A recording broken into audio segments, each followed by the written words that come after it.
Hello again, everyone. This is Steve Kallas, speaking of sports. I'm here with Westchester County Post contributor Johnnie Kallas, and we're here to go over a few teams in the National Football League. I would say three Super Bowl contenders and a fourth interesting team that's a playoff contender. So, Johnnie, we're going to start with the, I believe, obvious favorites now. Maybe I'm wrong, but we can bat that around. We'll start with the Kansas City Chiefs. What are your thoughts on the Chiefs now that they look like the Chiefs of last year? Yeah, Steve, good to be with you as always. The Chiefs look absolutely incredible. I thought their last two wins were very impressive, winning close games, but you never really felt like they were going to lose either game.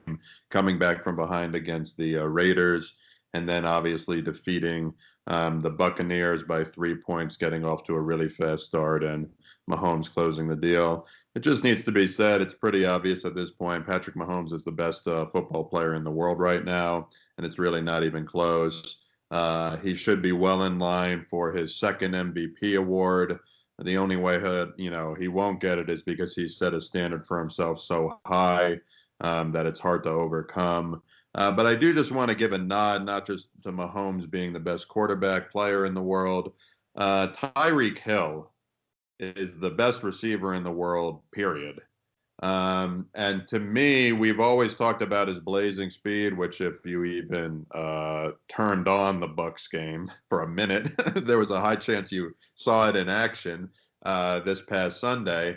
But he also makes some tough catches in traffic. Mahomes threw him a nice back shoulder touchdown catch that you wouldn't, when you think of Tyreek Hill, you don't really think about.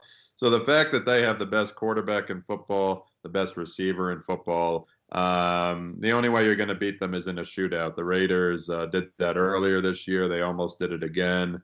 They only scored 27 points, but they had over, I think, 550 yards of total offense. Tyreek Hill had 200 yards receiving in the first quarter.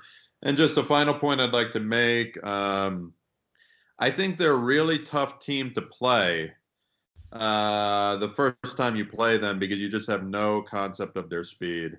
And the Bucs, this was on full display. Now, there's no excuse for not doubling Hill from the get-go.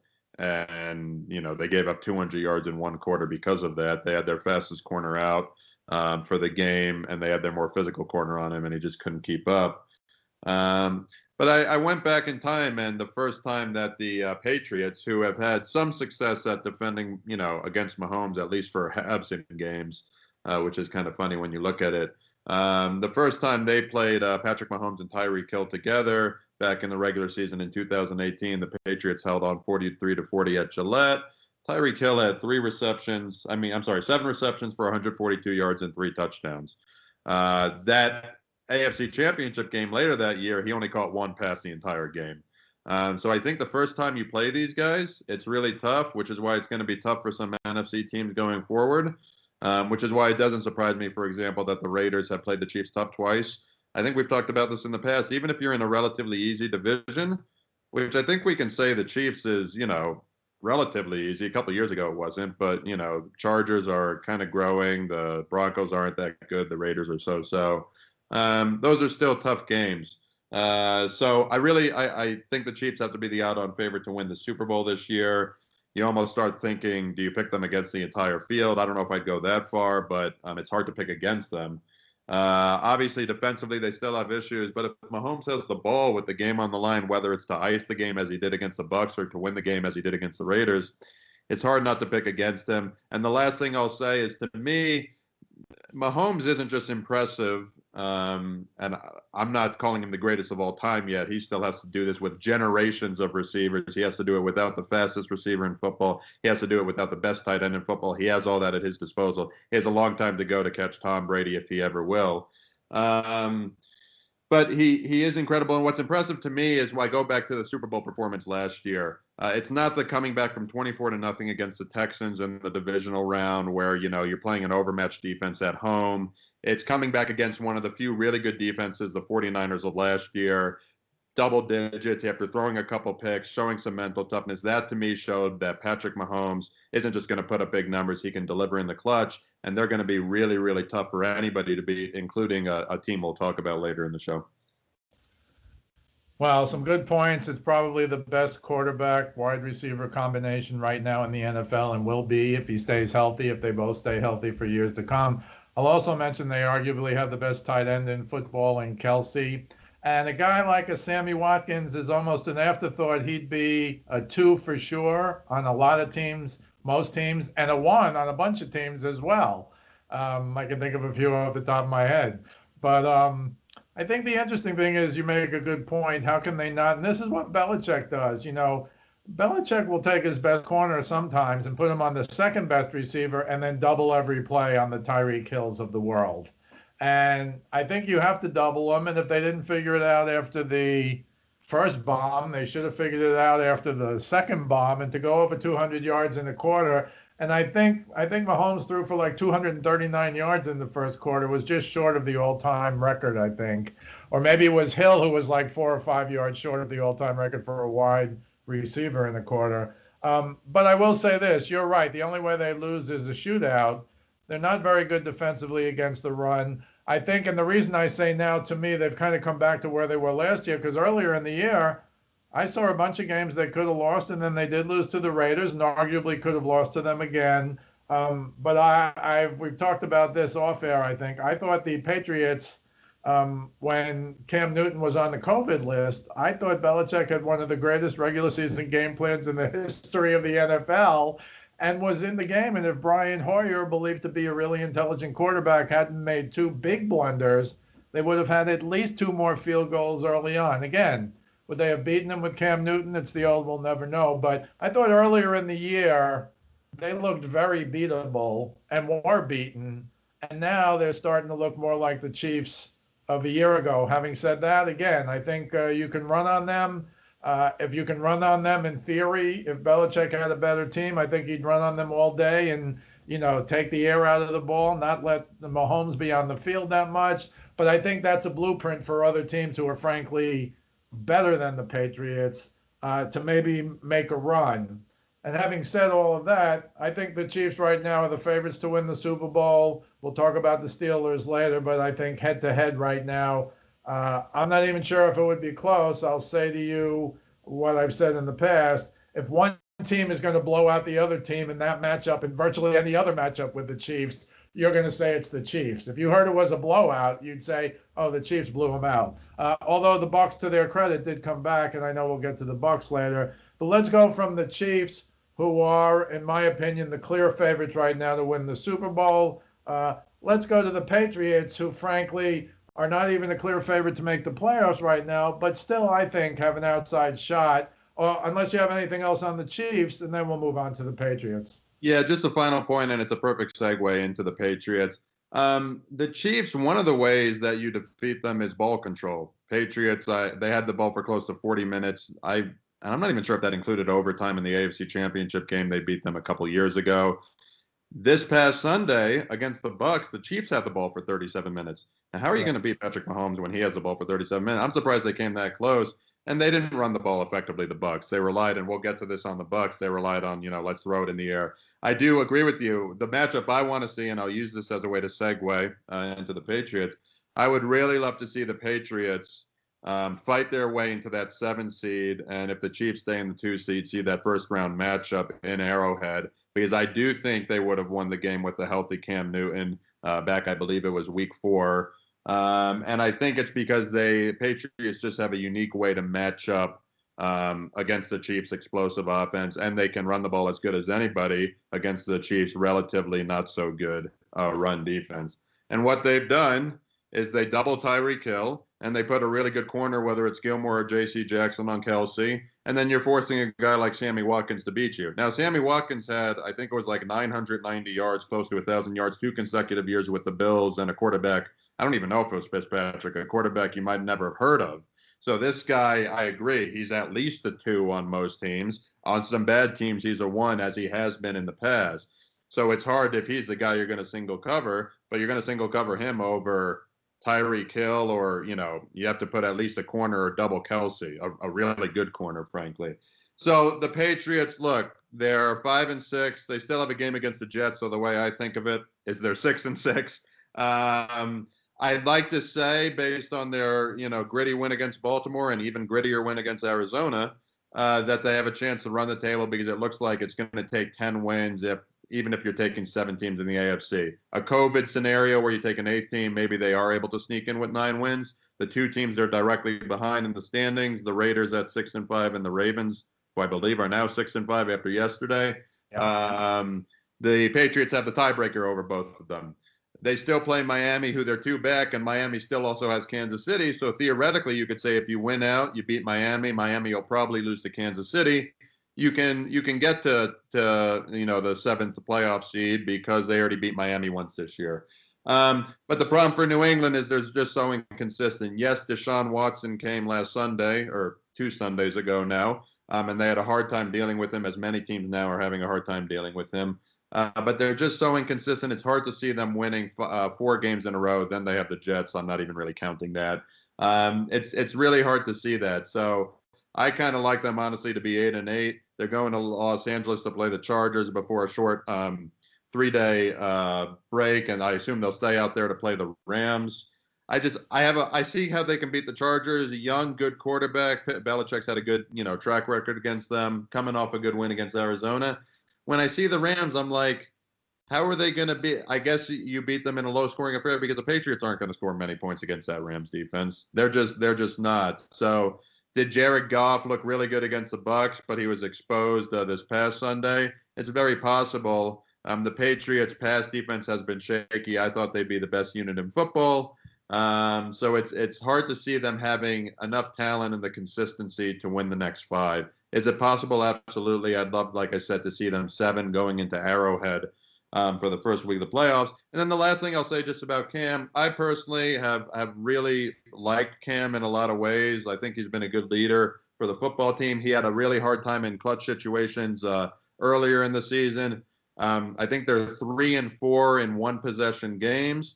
So are they struggling in crunch time? Well, compared to when they had Tom Brady, they're struggling in crunch time. But compared to how they've done on the year, it's about reflective of what they've done as a team. And they've won a couple of close games now these past 2 weeks. And Cam had a big, rushing conversion on 3rd and 13, and then the additional 15-yard penalty, a quick catch to Damier Byrd, reception by Damier Byrd.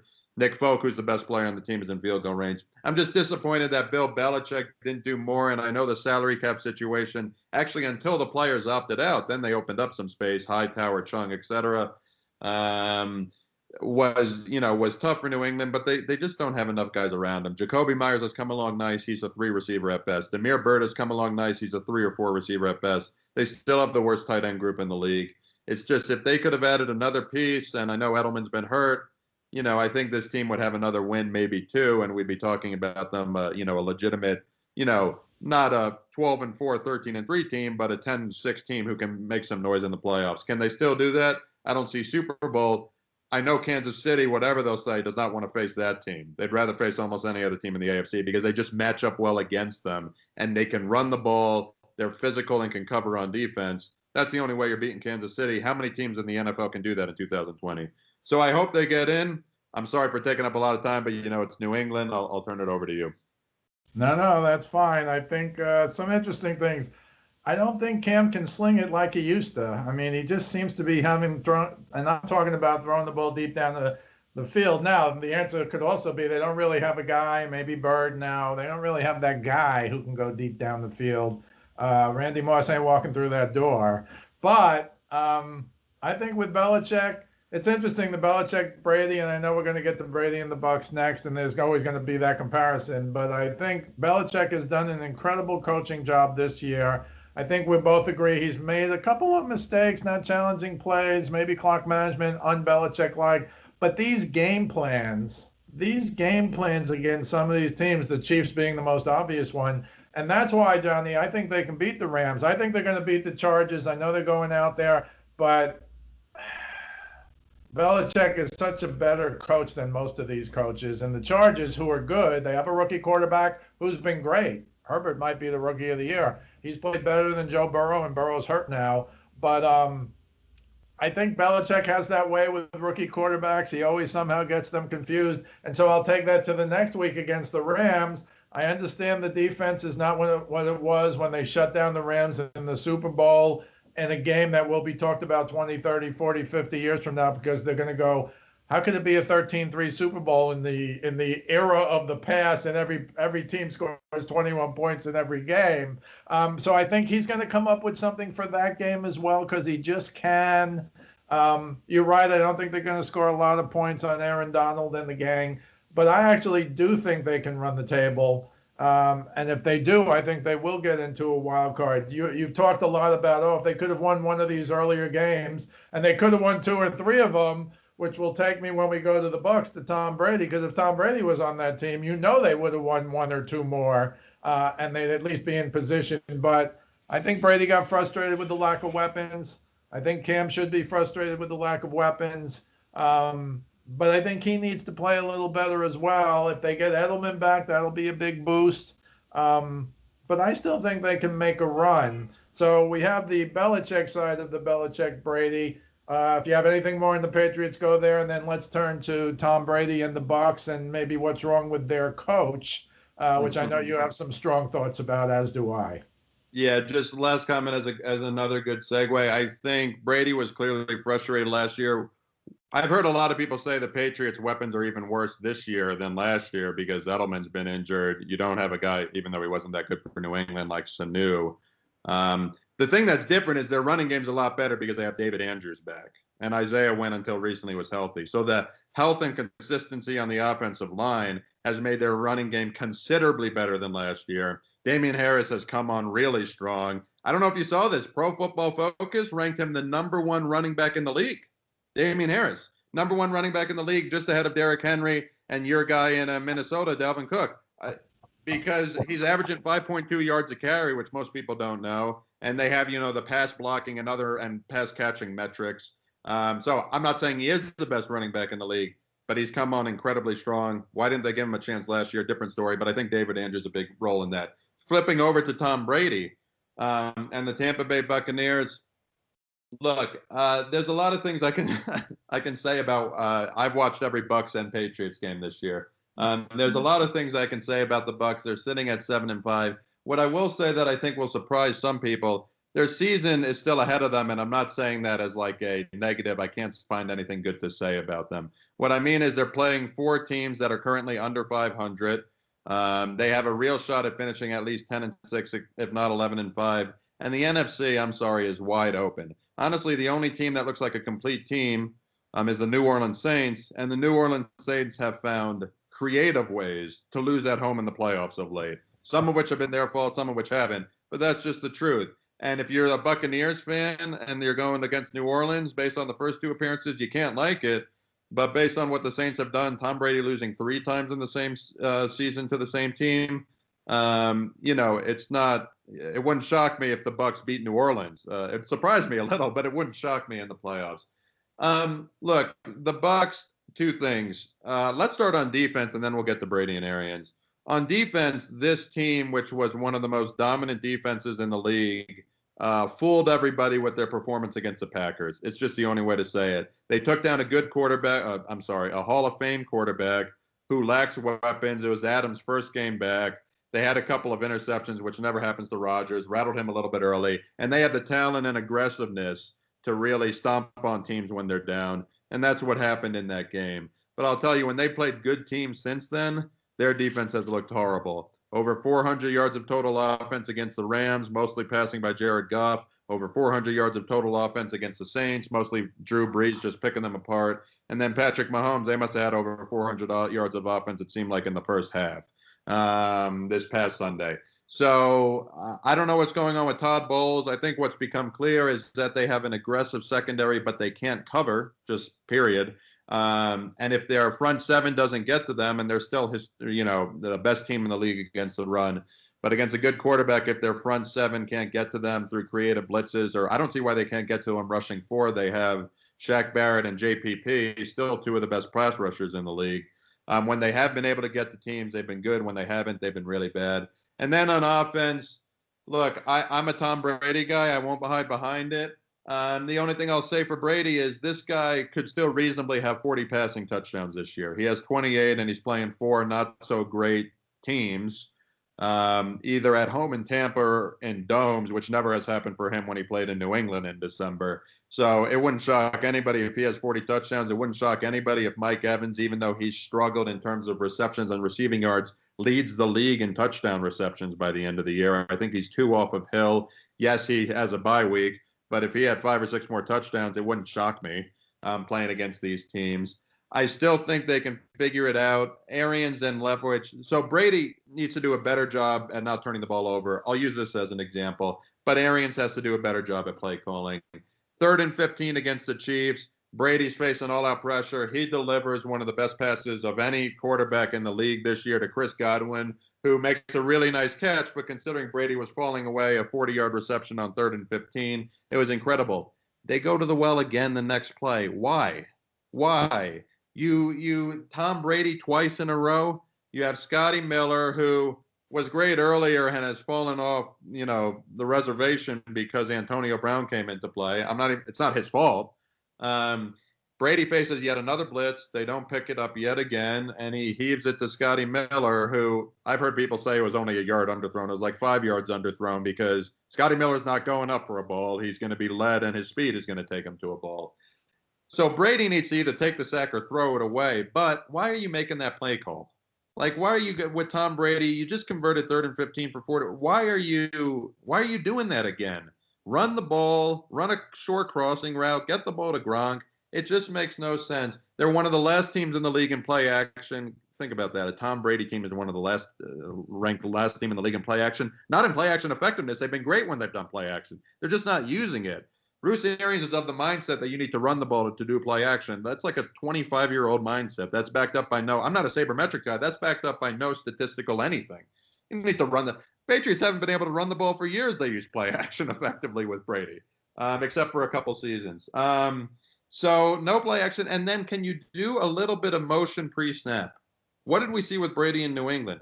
Motion pre-snap to read the defense, to read the coverage. Just do a little bit of it. I was fine with a couple weeks. We have Evans, Godwin, AB. If you're the Bucs, AB and Gronk.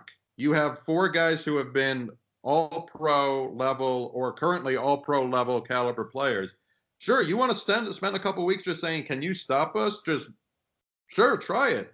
But they can, or at least they can slow you down and cause turnovers. When you realize that, play action, get guys in motion pre-snap, let Brady do what he's done. He doesn't need to be dink and dunk. I hate when people call Brady a dink and dunk. He doesn't need to do that. But just there's a middle ground between dink and dunk and risk it and biscuit, a huge middle ground. That's what the Bucs need to attack.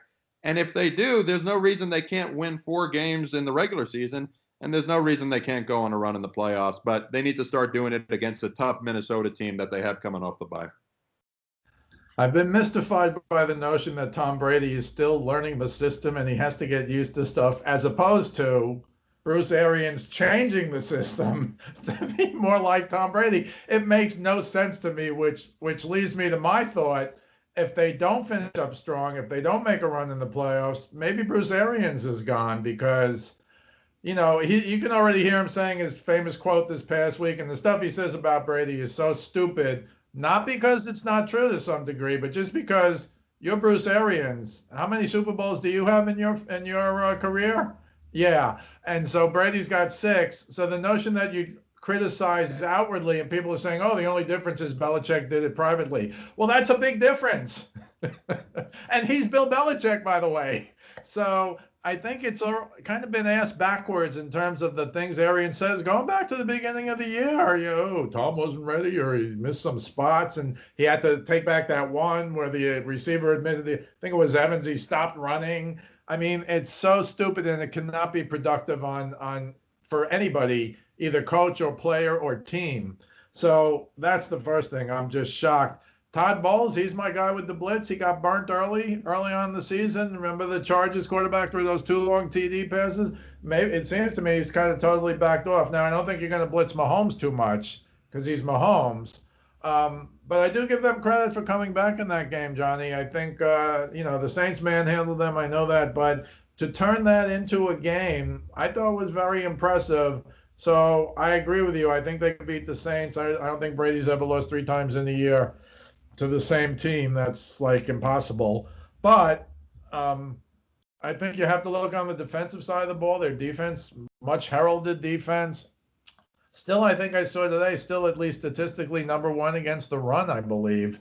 Like still giving up like 70 yards a game, rush, giving up 70 rush yards a game. But you're right about the DBs. They're aggressive, they're young, but they get burned.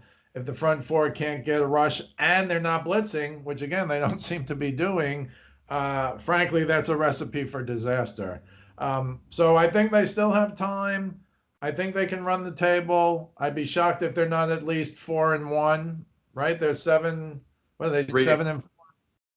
They had the bye this week, so 3-1 their last four. 7-5 right now. Oh, okay. So they'll get 10. They might get 11. That'll get them in the playoffs. As we've talked about, the NFC is still wide open. I think the AFC is now the Chiefs and the Steelers, and we'll talk about the Steelers in a minute. But I think the Bucs do have, you already hear Arians saying things like, well, they gave us the Super Bowl trophy in August, but you have to go out. It's like he's making excuses already. And I'll say it again, in these last 4 weeks with a bye week, they should just try and maybe shift the offense a little to pro Brady stuff. Because you're right, play action and the double move, the pump fake, are the two most dangerous plays before you throw a pass in football, in my opinion. And they do very little of that. And you're right. If you followed the Patriots all these years like you have and I have, you know what makes Tom Brady great. He doesn't have to be a dink and dunker, but they should make the offense more of what Tom Brady is used to, as opposed to what Bruce Arians wants him to adapt to, especially when you had no training camp and no exhibition games. And you also had some wide receiver injuries earlier in the year. Hopefully now they're healthy enough. Gronk is looking more like Gronk. He can't get the separation, but he's a great blocker who still has great hands. And so any more thoughts on the Bucs? And then we'll turn to the undefeated Pittsburgh Steelers to wrap this up. Yeah, just quick. Going back to your Brady, look at their best plays against the Chiefs. Ronald Jones in the flat. He's wide open. Let your guy make a play. He's a very good running back. Let him make a play in space. He made a play in space. He turned it a 7-yard catch into a 45-yard touchdown.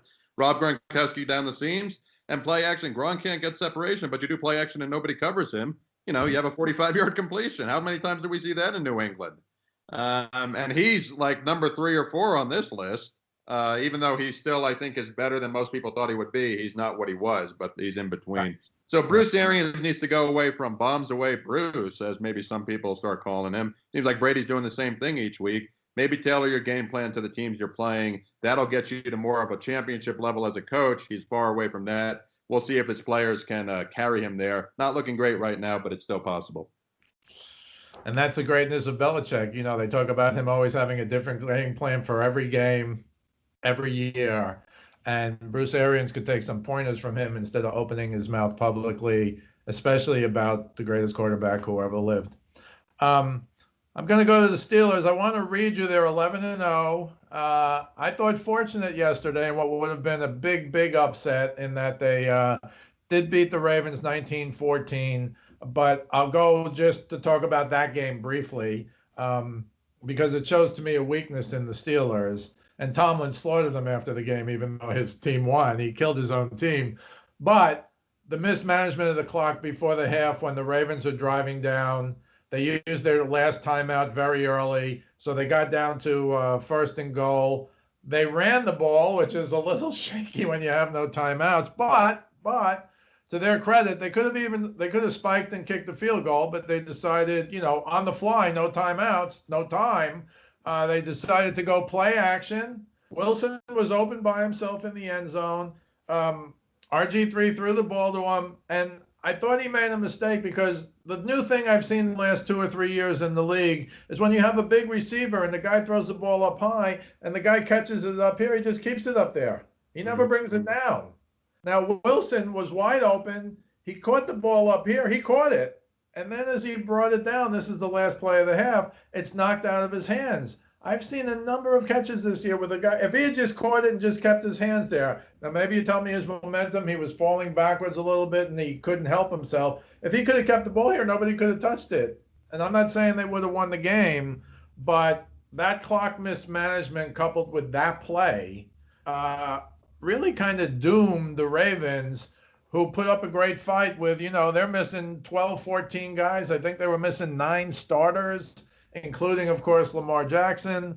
But now to defend the Steelers, 11-0, I just want to read you. This is the ESPN Power Index. I don't know how much you believe in that, but they have 5 games left.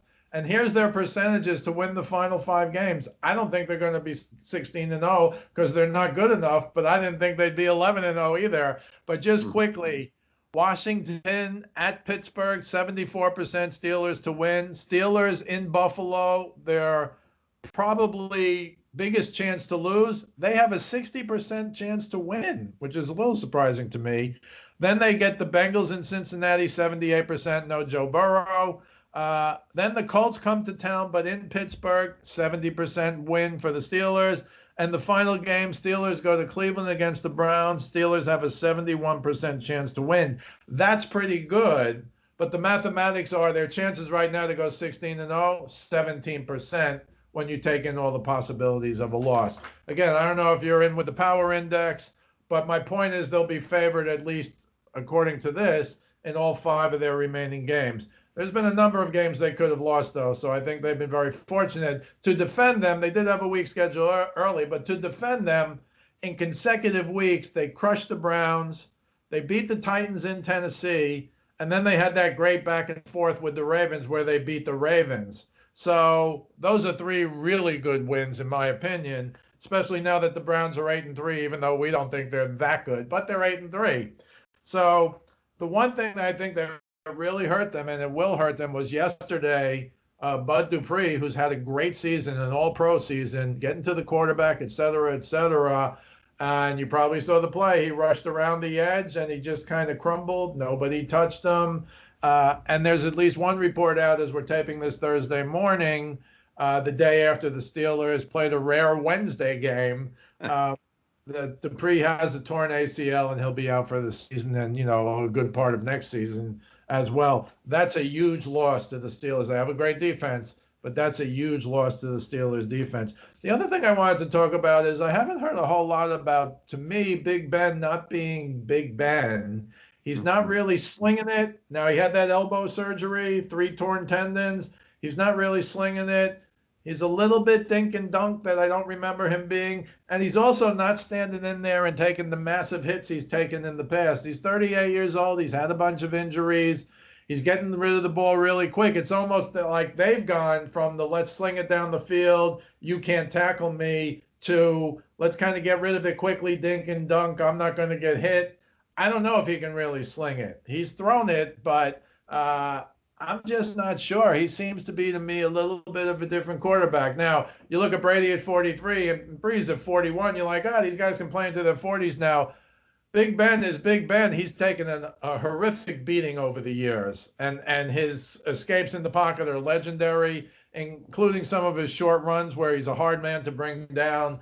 But I wonder if it's already taken its toll. Having said that, Connor was on the COVID list yesterday. He didn't play, so they're losing their running back. Juju hasn't been Juju this year. I'm not sure, can he really be that number 1 receiver? I'm just not sure. But I still think they're eminently beatable, and if the Chiefs played the Steelers right now, I think the Chiefs would be a clear favorite to not only win the game, but I think they would win the game. But that's my impression, even though the Steelers are undefeated. What are your thoughts on the Pittsburgh Steelers?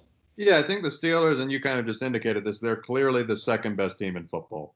Like, I don't think anybody behind them is as good. The Saints aren't as good. The Titans can play as good because they're kind of, to me, the hot and cold team because the Titans have looked really good in some games and not so good in others.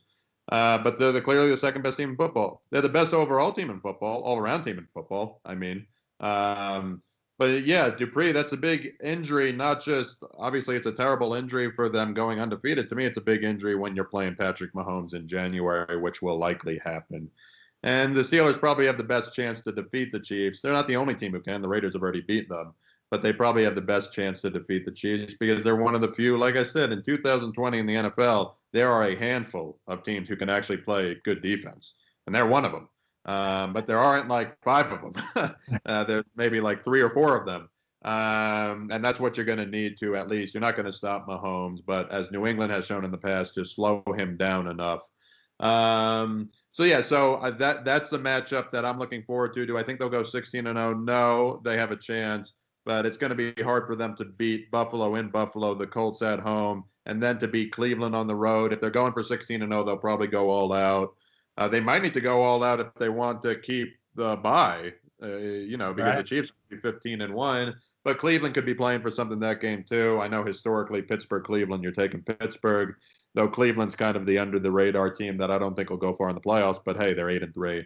Steelers. I think they're the second best team in football. I think right now they have the best chance of knocking off the Chiefs. Questions remain. It's been a long time since Roethlisberger has played with Arians, but it's probably good for the old guy that they're getting away with just letting him get hit every play and throwing it deep as far as he can. Once again, a little bit of a mix is good, I think, for especially older quarterbacks who can still play at a high level. This has been Steve Kallas, speaking of sports, along with Johnnie Kallas on the NFL. We'll see you the next time.